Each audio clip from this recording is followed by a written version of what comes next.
I'm Daryl Hall, pastor of First Baptist Church in Freer, Texas. And this year, in 2022, we are working hard to improve our media ministry.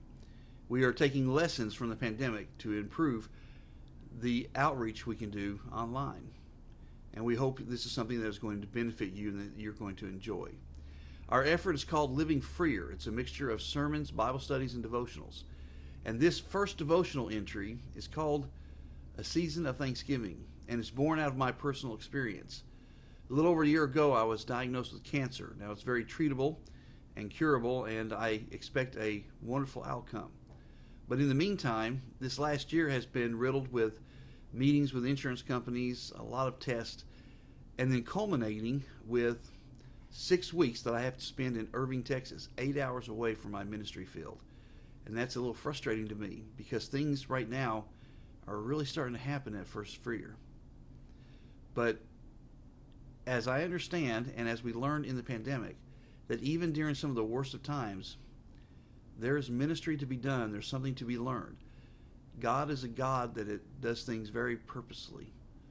And so my goal has been to learn what I can during this season where God has essentially benched me.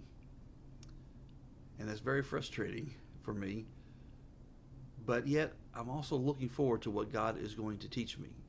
And one of the things that I have discovered during my prayer times has been that God regularly comes back to me to remind me of things that I need to be thankful for. I was preaching just a few Sundays ago in 1 Thessalonians chapter 5, 16 through 20. Rejoice always, pray without ceasing, and everything give thanks, for this is the will of God in Christ Jesus for you. Well, I must admit that one of the things that I have failed to do lately is find a way to say thank you to God in everything, to show thanksgiving in everything. And it's almost as if God is sitting me down and saying, Daryl, I'm going to parade a whole host of things that you have to be thankful to me for.